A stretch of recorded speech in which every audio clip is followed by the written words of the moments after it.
Okay, so let's get into it. So this message is entitled Leave Your Mark from Pain Point to Legacy. And my objective and assignment for this series in particular is to lean in and unpack the idea and concept of pain points. And then I want to give you some context and strategy on how to leave your mark on people, places, and things everywhere that you go. So long after you're gone, future generations will know that you existed because you left your mark, okay? And so this is a three-part series, and in part one, I'll be covering the topic, the purpose of pain points, okay? So today we're going to be talking about the purpose of pain points. And one thing I believe this generation has become expert in is identifying problems. We can tell you what the problem is, what the issue is, what the situation is. And that's really because we're so informed and we're so connected now more than we've ever been in history. So we just about always know what's happening in the world, what's happening with people. We're always informed. But there's something that goes deeper than a problem. And see, problems are mostly external and they're surface and they're outside of us. They're usually the result of something. But what do we call those things that aren't so easily identifiable or recognizable? They're not always physically visible to the natural eye. We can feel them and we can see their results, but most of the time they lay subterraneously and they occupy space within the chambers of our soul, right? Within the chambers of our soul. And this thing might cause problems, but isn't necessarily called a problem. You can turn the pages of history and search the lives of individuals past and present. And you can find situation after situation. We can find choice after choice. We can find decision after decision. But it's going to take spiritual eyes to see that at the core, there is something driving and steering and motivating every movement, every moment, every step, and every thought that we have. Now, I know some of y'all are probably like, Rick, what the heck are you talking about? And then I know there's some people that are like, Rick, I know exactly what you're talking about. And if we were to all be really honest in this very moment, right, with ourselves, we can all identify that that thing that I'm talking about is called pain. Okay, it's called pain. We all know what pain is. We can feel pain. And for most of us, pain is familiar. Why is it familiar? Because it's the first thing that we experience as we are pushed out of the comfort of the womb, right? And then we had the responsibility of breathing in our first breath on our own with our little baby lungs, right? And then we had to adjust to the conditions and the temperature of this new atmosphere, right? We had to open our eyes and we were able to see light and moving images all clearly for the first time. Now, this for a newborn baby is traumatic. This is painful. That's why I believe our first instinct was to cry, because that's a lot. You know, we went from being in the womb all comfortable to now coming into all of this new, and it's painful. It causes pain. So for some of us, pain is normal. And pain is normal because we've learned how to embody it. We've learned how to embrace it, how to hide it. We've grown accustomed to carrying it in our bodies.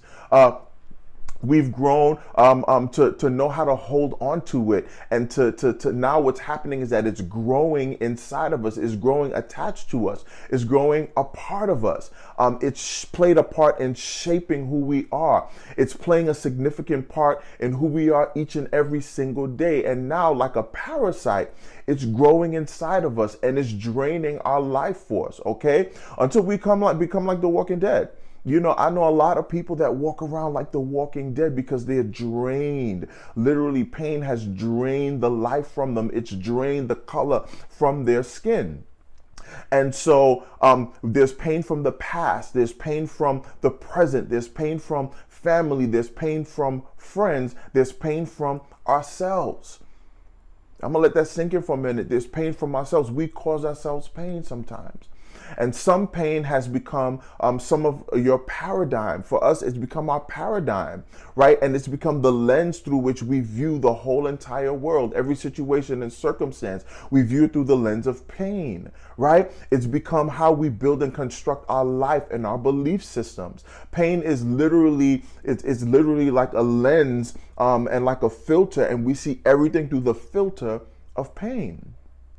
And we begin to construct and build our world, the world that we live in, our inside and our outside world, based on pain. Right? And so how we respond to process and information is also a product of pain. Some of us don't know life without pain. For some of us, pain is familiar. For some of us, pain is normal. But for all of us, pain is an indicator. Okay? Pain is an indicator. It tells us that something is happening. It tells us that something has changed or something is changing. It indicates activity and it indicates movement. Okay, so pain means that there's something happening beneath the surface. So I want to give you a definition of a pain point. Okay, so we're going to talk about what is the definition of a pain point. So the word pain point means a point of contact with a pain, an issue, or a challenge. So if you can identify the point of contact of a pain, an issue, or a challenge in your life, you're identifying your pain point.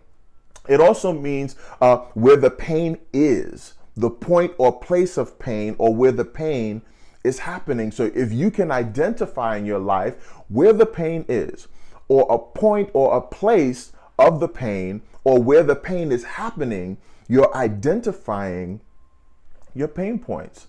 It also means an area of sensitivity causing discomfort.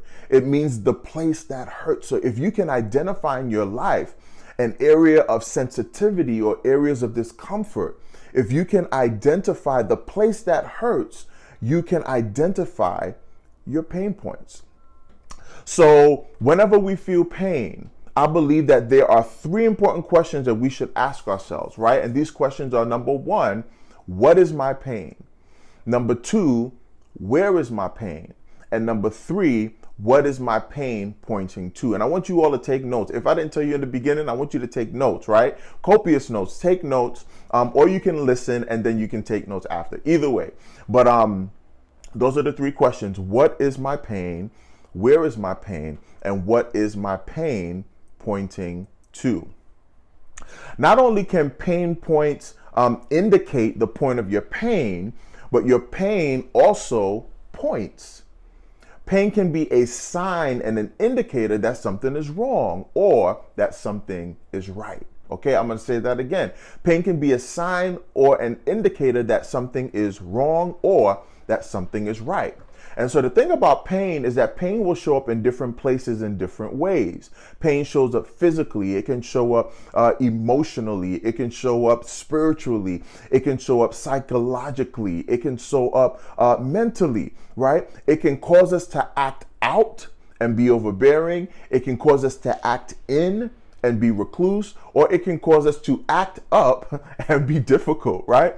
How many of you know people? Some people act out, some people act in, and some people act up. And all of it is a result of pain somewhere beneath the surface. All of this is a result of pain, okay? All of this is a result and a response to pain. So I want to talk about now what is the purpose of pain points. And so anytime there is brokenness or fractalization or misalignment or disjointedness or dis-ease or viral activity, there will be pain and pain points, okay? But pain isn't always negative. Pain points lay at what I believe, and this is really interesting. Pain points, I believe, lay at the intersection of problem and possibility. Okay, I'm going to say that again. Pain points, they lay at the intersection of what I call problem and possibility. Now, on one end, pain is pointing to a problem. And on the other end, pain is pointing to the possibility of greater capacity, which means that I believe God is using pain, or God can use pain to challenge you and to increase your capacity for more, to do more, and to be more. And so here's the thing, it also means that he's making room. Okay, when pain is pointing to possibility, it means that there is room and space being made, capacity is being built. A woman feels pain in the form of contractions when it's time to give birth. And that's literally because her body is making room for the transition of the child to go from the womb through the birth canal, right? And so the contractions means that she's making room, right? That pain is indicating that there's room being made so the child can pass from the womb through the birth canal. So I want you to think about what is he using the pain to make room for in your life? What is God allowing, or what is God using the pain that you're experiencing now? What is that making room for? What is that causing to leave your life? What is that causing to stretch you? What is that causing to make room? Because if you go back to the woman, right, as she's feeling those contractions, right, there's space, right, there's space, there is pain, there is dis-ease, there is discomfort, right? Even her bones have to come, out of joint sometimes, and all of this to make room and to make space for what she's carrying. So what are you carrying? And I want you to think about this, right? What are you carrying that is causing pain? What are you carrying that needs to be delivered, or that needs to be released into the world? What are you carrying? And so when your pain is pointing to possibility, it's pointing to the possibility of what I call purpose, which means God is using this pain to birth you into purpose, and or to birth purpose in you. What does that mean? Okay, here's an example. A child feels pain when teething, and that's because its teeth are breaking the flesh and literally cuts through its gums. Okay, so the purpose of that pain is that the teeth are pushing their way through the flesh. Okay, that's painful. And that the reason why that's happening is because the child is growing.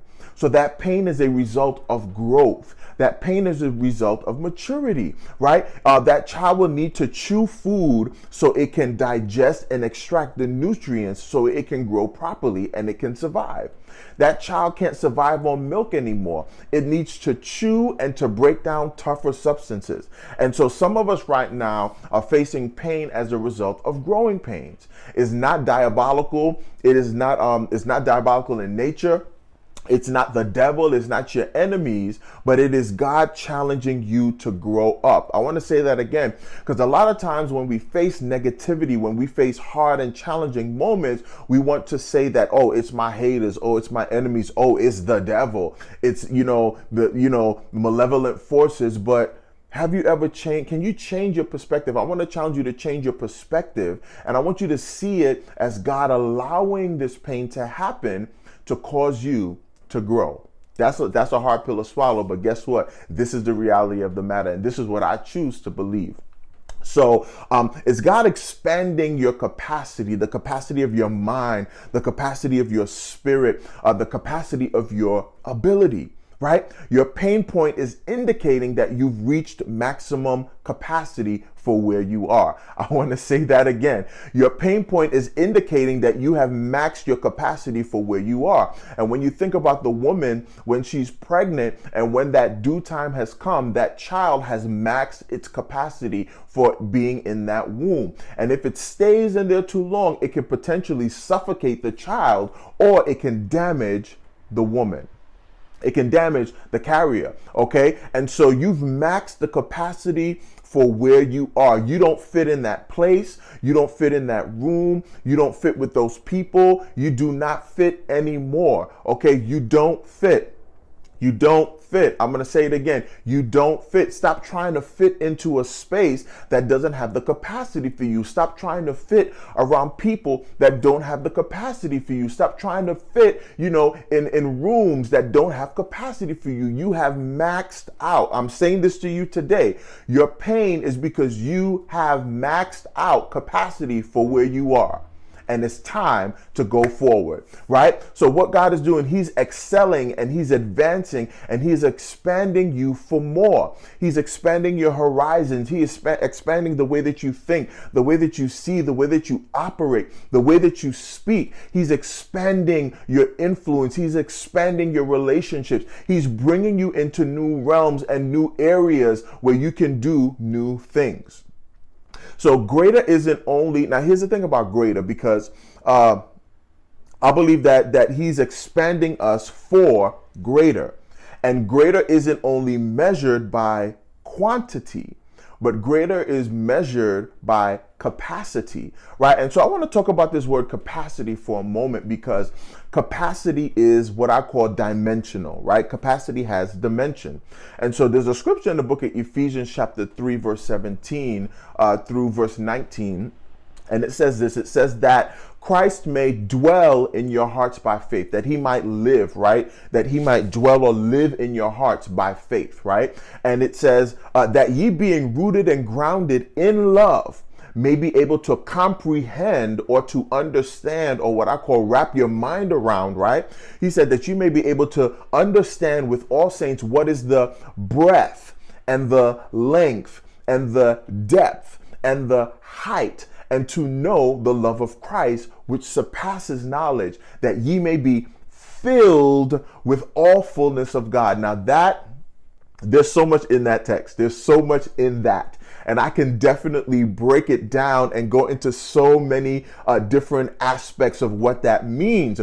But I want to say, in other words, we are dimensional beings, because he's talking about being full of God. And when you think about being full of something, like this bottle can be full of water. And what does that mean? It means that the water is taking up the capacity inside of the bottle. And so the scripture says that he wants us to be filled with all fullness of God, which means that God wants to fill us. It means that he's talking about God in our hearts, which is invisible, right? Because the heart is physical, but he's not talking about God being in our physical heart. He's talking about the spiritual heart, the mind. And he's saying that God wants to fill the invisible, the spiritual part of us. And he's also saying that we are containers.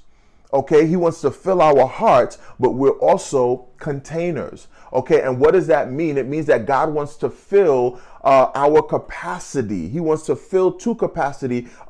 He wants to fill us to capacity with his love, right? And so also, when you think about a cup, when you think about a bottle, right, in that bottle, you have measurements, you have length, you have width, you have height, and then you also have depth. So I want to talk about measurements for a moment. I want to kind of steer off for a moment and talk about measurements. So depending on what you're measuring, there is length, width, there's height, there's depth, and there's breadth, right? And so we live in what we call a three-dimensional world, okay?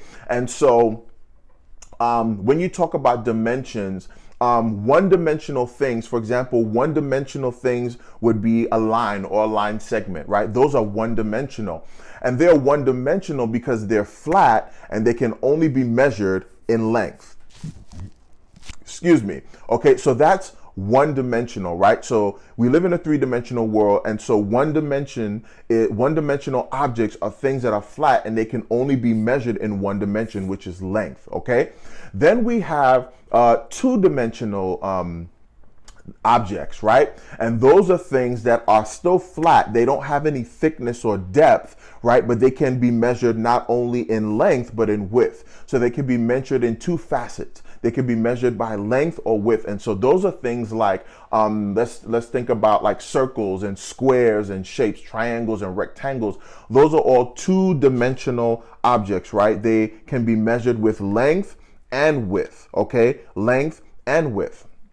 And so We have three dimensions now. Okay, we have the one dimensional, we have the two dimensional, but we live in a three-dimensional world. So three-dimensional objects are anything that can be measured with three aspects, which is length, width, and height, or length, width, and depth, right? Anything, or breadth, anything that could be measured that has capacity. And so these things take up space and capacity in the world. That's everything from a pencil to a skyscraper. These are all 3D objects. These are things that pop up, pop-up objects that can pop up, objects that can stand, objects that have depth, okay?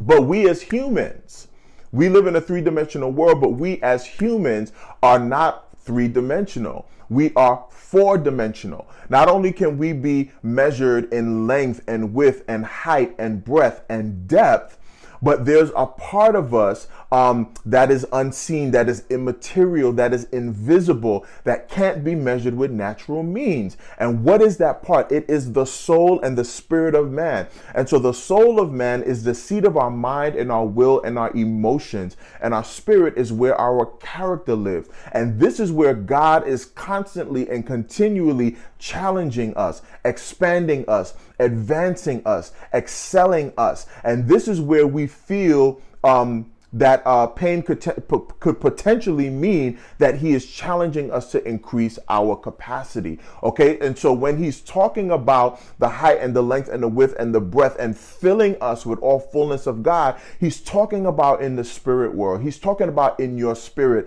in your soul. Okay, so that's what makes us four-dimensional. It takes us out of the three-dimensional world and it takes us into another realm where things can't be measured. Okay, and so I want to talk about Abram and his pain, right? Abram's pain, which was that he didn't have children, and we're still talking about dimensions and capacity. Abram's pain was that he didn't have children and he didn't have an heir, right? And so his pain pointed him to look up at the stars in the sky, and God told him that his seed would be as many as the number of the stars, right? God telling him to look up was an indicator of God bringing him up to another dimension, to the fourth dimension, to the realm of the invisible, to the realm of the spirit world, to the sky, to the great expanse, right? Him looking upward was just like him looking inward, right? Abram, at that time it was Abram, right? Looking upward was like him looking inward. God telling him to look up was telling him to look beyond your three-dimensional world and look up into the sky, because I'm showing you that your capacity, you have more potential. Your capacity is more than your physical body, but I want you to look up now into another dimension, into the expanse, into the sky, and I want you to see the potential of what I have inside of you. It's bigger than you. He said, greater is he who is in you than he who is in the world. So the capacity that's within you is greater than the capacity that you can see, okay? The capacity that is within you is greater than the capacity that you can see. And so God was changing his perception. God told him to look up was just like God telling him to look in. And God was changing his perception. He was changing the way that he thought. He was changing his ability to see and to envision. God was increasing his capacity. And in that moment, his pain was pointing him from victim to victory. Come on. His pain was pointing because he saw himself as a victim. I don't have a child. I don't have an heir. He was victimizing himself, but his pain, God wanted his pain to point him to victory, or visionary. Actually, he went from victim to visionary. Okay, from victim, his pain pointed him to visionary. Isn't that good? What is your pain pointing you to? I want to talk about another person, and it's Moses. One of Moses's pain points was his speech impediment. You know, he was a stutterer. He had a stammering tongue. He wasn't confident in his ability to communicate. But God told him to go tell Pharaoh, who was the prime minister. Come on, he was the president, to let my people go. And you all know the story of Israel when they were in Babylonian captivity. And so God told him, with his stuttering self, to go tell the president, the prime minister, Pharaoh, to let my people go, right? And so in other words, God was using his pain to point to purpose. God used that very thing, right? That was his pain point. God used that pain, that very pain point, to cause him to fulfill purpose. God used the pain to point to purpose. And out of his pain, he was going to birth a nation out of Babylonian captivity. And so in that moment, his pain pointed him from dumb, and that word dumb means unwilling or unable to speak or communicate. That pain pointed him from being dumb to a defense attorney. Come on. He went from being dumb to a defense attorney. With his stuttering self, he was able to negotiate the freedom of an entire nation of around 2 to 2.4 million people with his speech impediment. So his impediment was his pain, but God used his pain to point to purpose. So what is it? What is your pain pointing to? What purpose can be extracted from your pain? How can God use your pain to point to a greater purpose? I want you to think about that, right? And so pain can point to purpose. Okay. And so even when you're in the gym, right, and when you're working out, what's happening is that you're tearing and you're stretching your muscles and it's causing pain. It hurts, right? But that pain means that the muscles are being conditioned. It means that the muscles are being trained. That's why we get a personal trainer, because they understand how the body and the muscles work. But that pain, right, is pointing to something, is letting you know that I'm being trained, that I'm being conditioned, that my capacity is expanding, that my muscles are swelling. That's exactly what's happening. So I want you to keep these suggestions or these examples in mind as you are facing pain, wherever the pain is in your life. I want you to change your perception of how you're viewing and how you're seeing pain. So again, I want to challenge you to view your pain points not as warfare or diabolically inspired or malevolently inspired, but as prophetic pressure. Your pain point is challenging you, it's moving you, it's transitioning you to another place, okay? And so there is a purpose for the pain point. I'll be right back. So, for those of you who do not know, which probably means you're not on this planet, you're not from Earth. So I wrote a book that I am really excited about. And I wrote the book a few years ago, and it's entitled Becoming an Authentic Cat: 5 Keys to Unlocking the Real You. And so this book, in this book, I talk about 5 keys, which are identity and purpose and calling and assignment and your tags. And these are all the elements that everything that I speak about, or even how I live, is based around these 5 principles, these 5 elements, these 5 keys. And so I want you to go to my website and purchase a copy of the book, Becoming an Authentic Cat. If you don't have it, purchase your hard copy, because there's some good news. I am going to be releasing a course that will go along with the book. And so this course is going to be launched at the end of this series, Leave Your Mark, and you're going to get a PDF version along with the course. But I want you to get a head start in reading, okay? So I want you to go purchase the book. It's only $12. Go to ricardoluazon.com, get the book, so you can be ahead of the class, because I know you're gonna come join the course. And even the course is going to be great. You're going to have videos, you're going to have materials. We're going to do Zoom rooms where we can respond to each chapter of the book. It's going to be so good. I'm so excited to do life with you guys. And yeah, so go right now to ricardoluazon.com and get the book, okay? Get ahead of the game. It's going to be crazy. Can't wait to do life with you. Peace. Okay, so we're back. And I'm giving you some broad strokes, right? We're talking about pain points and the purpose of pain points.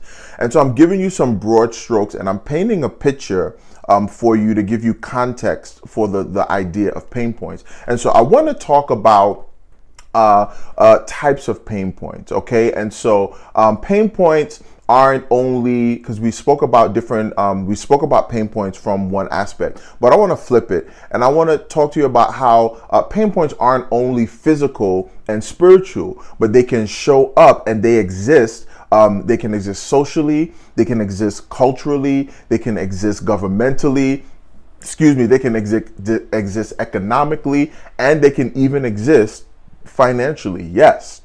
There are social pain points, there are cultural pain points, there are governmental pain points, there are economic pain points, and there are financial pain points. All types of pain points, right? And so in every one of the 12 systems that make up our world and drives either the progress or the progression or the oppression or the digression of humanity, right? In all those systems, we can find pain points on every single level. And as it relates to our natural world, there is no system without people.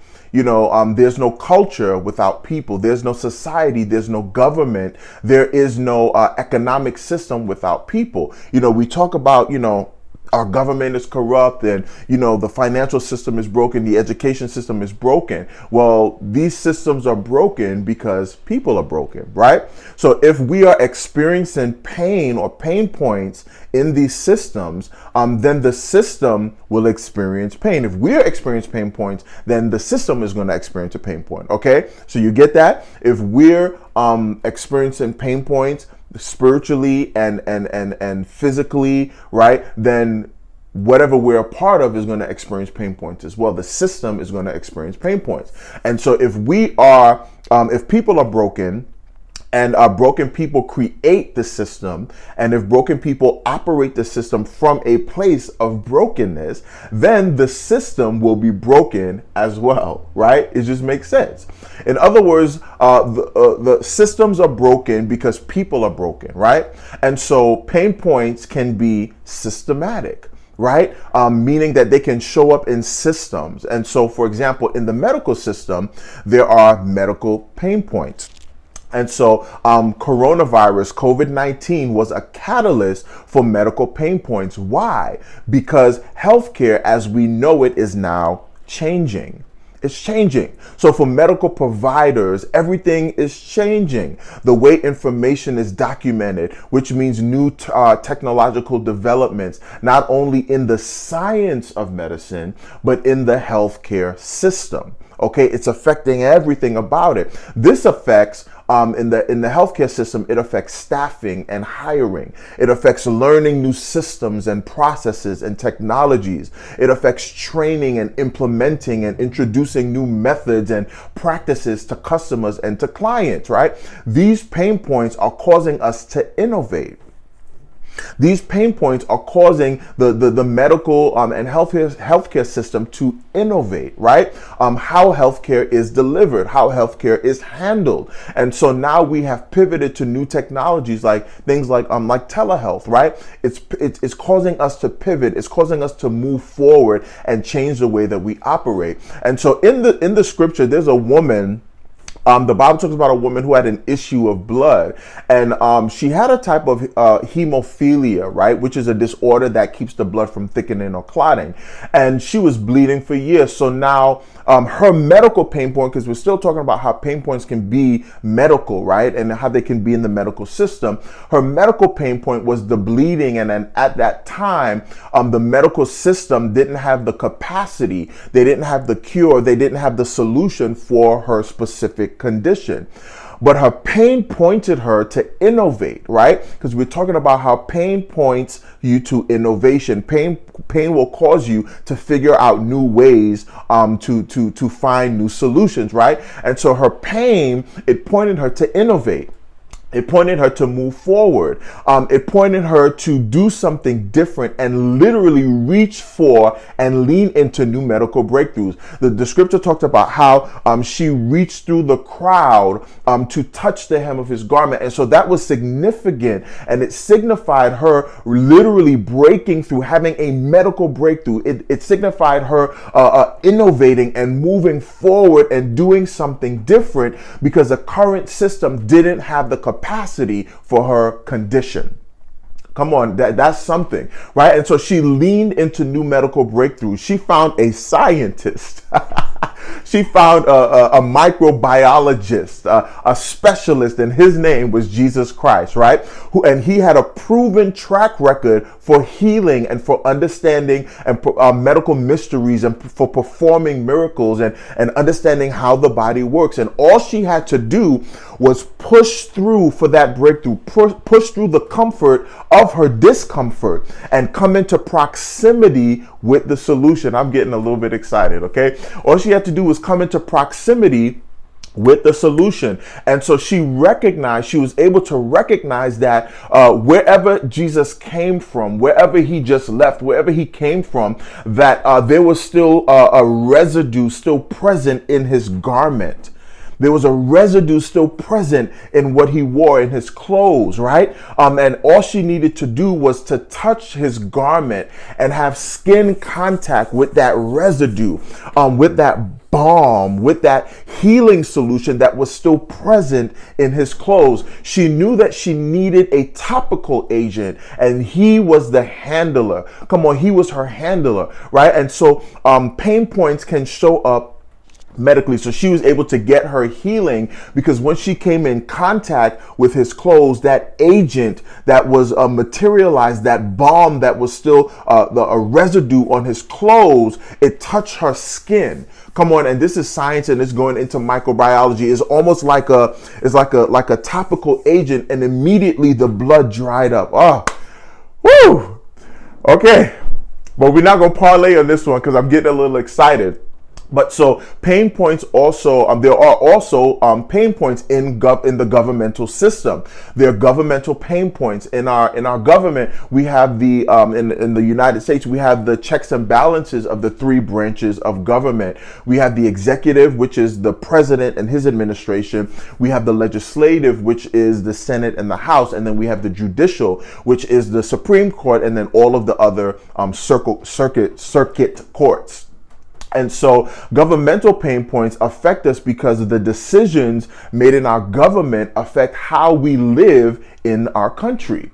So things change as administrations change, perspectives changes, agendas change, laws change. For example, in the executive branch, right, of government, there are 15 executive departments, and all those departments are led by secretaries. For example, the Secretary of State, which oversees the State Department and all our foreign affairs and relations of the United States, has to be diplomatic. The Secretary of State has to be diplomatic. Why? Because they're managing foreign affairs and foreign relations. They're dealing with different countries. They're dealing with different laws and different practices in different countries, and there are treaties and there are agreements that have been made, and so they have to be diplomatic, and they have to be level-headed, and they have to have a large capacity and understanding of relationships. They have to be relational, right? And so they have to be diplomatic, right? And so if that individual has no sense of diplomacy, then that can now become problematic. Why? It can cause pain points in our foreign relationships, okay? And so another example is the Secretary of Energy, who oversees the Department of Energy. And the Department of Energy protects our energy security, our nuclear security, and it also funds our scientific research for discovery and innovation. And that's all about using clean and sustainable energy sources, right? And so if that individual doesn't believe that the global warming or the global warming crisis is actually a real thing, then their interests and agenda won't be focused on clean and sustainable energy, right? Or innovation, which now can be problematic and a pain point because now we're possibly becoming a part of the global climate problem instead of being a part of the global climate solution. So pain points can show up governmentally. In the scientific system, there are scientific pain points, right? And so I was studying. Now, I'm a learner. I'm a lifelong learner. I'm always studying something because I'm just so curious about how things work. And so I was studying ecology, and ecology is the study of ecosystems, and ecosystem is really how organisms and environments, how they work together, right? How organisms and environments work together. And so I was studying ecology, and it led me to microbiology because I was studying the different terrains, which are like the rainforest and the tundra and the freshwater oceans, and then the saltwater oceans, and then all of the different terrains, right? So it led me to microbiology, and microbiology is the branch of science that deals with microorganisms. And I was doing some research on viruses because I was trying to understand the coronavirus and all these different things, and they were talking about how when a virus enters the body, its goal is to reproduce itself and eventually take over. And so what the virus does is that it injects itself into the cells, and then it begins to change the DNA and the molecular structure of the cells. So scientifically, pain points are causing scientists to study and to understand how microorganisms work, and how they can come up with solutions to fight viruses and diseases on a molecular level. So there are things like DNA and RNA, which is it's a nucleic acid that carries genetic information, right? And then there's the genome, which is inside of the DNA. And all of these elements scientists are using to unlock the mysteries of the body. But it's the pain points of disease and viruses that are moving all of this research forward. Now I can go so much further into that, but it's not about that. But you get what I'm saying. So there are pain points that show up scientifically, and pains are pointing us to breakthroughs in science, right? In microbiology and in every aspect of science. Okay, and so pain points can also be cultural, right? And so culture means the customs and the arts and the social institutions and achievements of a nation, a people, or a social group. For example, a cultural pain point is the demonization of therapy in Black culture or in church culture, right? Therapy being demonized and therapy being looked down upon and frowned upon is a cultural pain point. Or even in certain Eastern locations, right? Women aren't allowed to hold positions in public office or even drive. That is a cultural, because of their cultural belief system, it becomes now a pain point. Even the whole idea of morality and ethics with musical content and censoring in the United States, right? That is a cultural pain point because some people want to listen to ratchet music, that's saying, all that.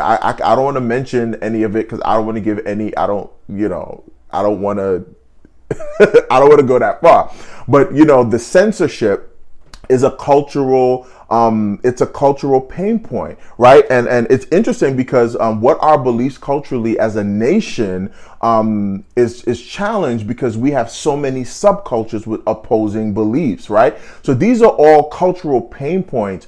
And so these become pain points, and it also becomes an opportunity for us to expand our capacity for more. And so pain points also show up socially. So when we deal with things like classism and racism or inequality to any group of individuals who are treated beneath the standards of human rights, these are social pain points. And they these pain points pointed to things like the Civil War, the Civil Rights Movement, the marches on Washington, and even the protests. Excuse me, I'm really burping. Even the protests during the pandemic, right? These are all social pain points. And lastly, pain points can be personal. Okay, I want you to write down this statement. I'm going to make a statement, okay? And I want you to write this down. Excuse me. I want you to write this statement down, okay? And the statement is, your pain was never meant to define you. It was meant to point to a defining moment. Your pain was never meant to define you. It was meant to point you to a defining moment. That in and of itself is a whole life changer because it changes the way that we see our pain. Pain was never meant to define us. Some of us allow our pain to define who we are. We become that pain. But when pain was actually meant to point us to a defining moment. Here's some examples, right? Personally, Oprah Winfrey, she was fired from her job. She was a new news anchor in Chicago, and 7.5 months in, They fired her. They told her that she was unfit for television, and so she wouldn't make it. She couldn't do it, and so her pain was discrimination. Okay, her personal pain was discrimination, but her defining moment was her being fired. See, discrimination pointed to her being fired. Her pain pointed to her defining moment. And out of that defining moment came the opportunity for her to go from being fired as a news anchor to having her own show. And then from having her own show to having her own network. Come on. Her pain pointed her to a defining moment. And out of that defining moment came greater capacity. Come on, y'all get what I'm saying? We're talking about pain points. I hope you all are getting something from this, okay? Let me see in the comments. Let me know what you're getting. Come on, comment. Let me know you're getting something from this. Another example was Steve Jobs.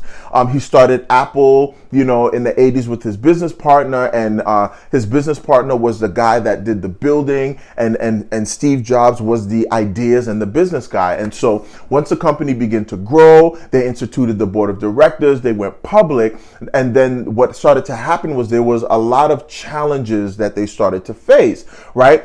His pain point became the creative and innovative differences that he was having with the board of directors, and what that did, that pain point led him to being fired. Right, he got fired as well, but he got fired from his own company. And so his defining moment came when, after he was fired, right, he was able to found Pixar Animation Studios, which is the first major computer animation studio to successfully produce theatrical feature films, which the first one that they did was Toy Story, right? And then Apple rehired him as the new CEO. So his pain pointed him to a defining moment. And out of that defining moment came greater capacity. Y'all get what I'm saying? I want to give you another example, and her name is Rosa Parks. She refused to give up her seat in the colored section after the white section was already filled. And then the bus driver came to her and said, "Hey, we want you to give up your seat." She said no. And she was thrown off the bus and into jail. Her pain point was segregation, but her defining moment was her refusal to give up her seat, which sparked the Montgomery bus boycotts. That's crazy, right? And it caused her to go down in history as the first lady of civil rights. And so her pain pointed her to a defining moment. That pain didn't define her. Oprah didn't let the pain define her. Steve Jobs didn't let the pain define him. Rosa Parks didn't let the pain define her. But that pain pointed them to a defining moment. A defining moment. Oprah got fired, but then she started her own show. Steve Jobs got fired and started a whole nother company that's still major and still doing amazing things. And then the company that fired her hired him back.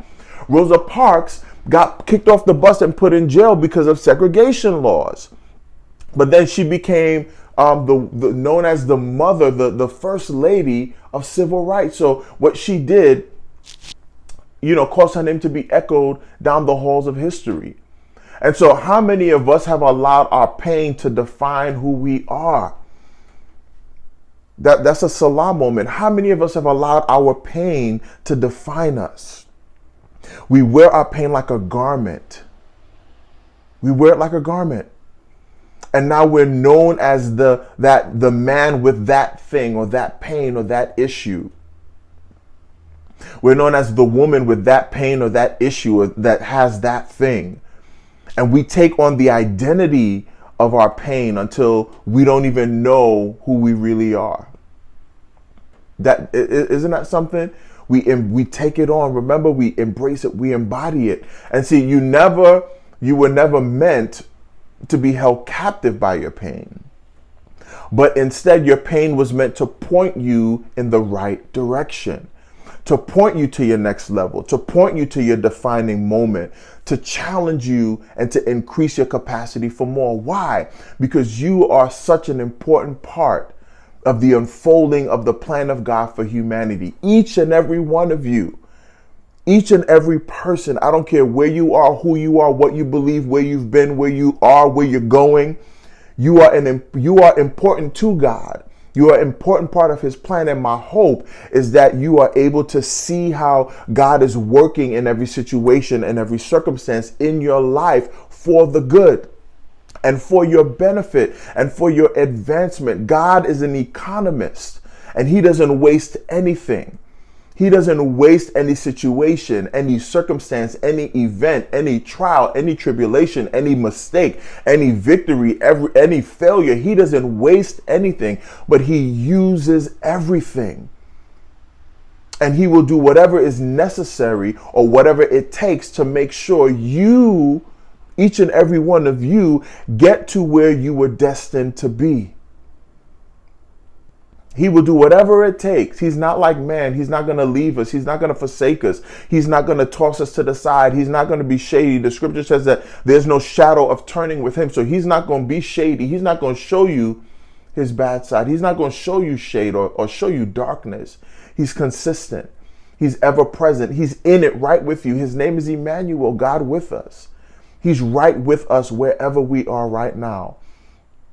And I hope that today I was able to be a part of that journey to help you navigate and to bring some clarity to what's happening both in and around you. And again, I want to say this again, you are such an important part of the unfolding of the plan of God and the will of God for humanity. Lastly, I want to say in Genesis, and I want to show you how important you are, right? And I'm going to go back a little bit to ecology, which is the study of ecosystems. And in Genesis, chapter 1, the Bible talks about how there was the sky, which is the expanse, and the land and the waters, and they were all out of order. The waters were above the land, and the land was above the sky, and things were just all out of order. And so God spoke and things came into order, right? And so there were three different terrains. There was the sky, there was the land, and then there was the air.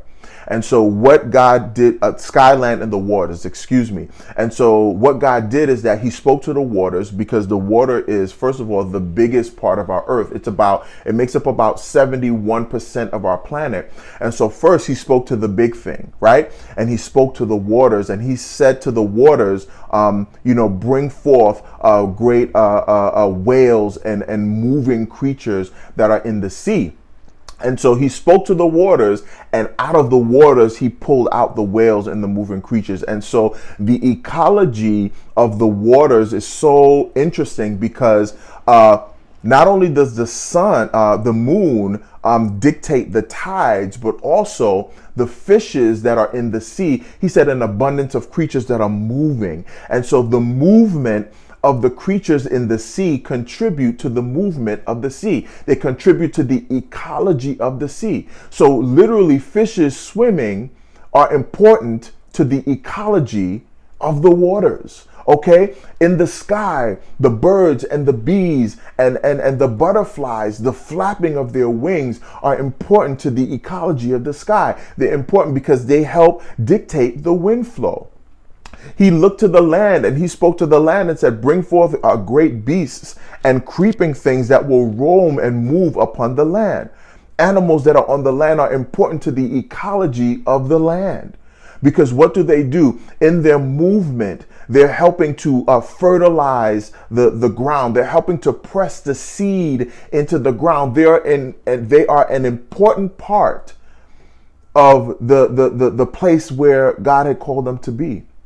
Right? So if he can speak to the water and pull out of the water the fishes, and they're important to the water, he can speak to the land, and out of the land he can pull out beasts which are important to the ecology of the land. Then what did he do? He spoke to himself, and he said, let us make man in our own image. And out of himself he pulled you and I, and then put us in a place and a space, put us in the earth. He put us in the earth and said, now I want you to be fruitful, multiply, replenish, subdue, and have dominion. And so what does that mean? It means that we are an important part of his plan. We are an important part of the ecology of the earth. We are such an important part. And when we don't understand who we are and why we're here and where we're going and what we're called to do while we're going and what we already possess in order to be successful at living, we do ourselves a disservice, but we do the world, the ecology of the world, a disservice. You, my friend, are such an important part of the unfolding of the plan and the will of God for humanity. So I want to say thank you so much for spending time with me this week, today, and for listening, right? I'm going to see you next week for Leave Your Mark, from Pain Points to Legacy Part 2. And next week, we're going to be leaning in, talking about the topic, becoming a person of significance. I'm excited about that because there's some real good stuff in there, okay? And so thank you so much for being with me here today. I will see you next week. This is Ricardo Luizan. Have an amazing day. See you next week.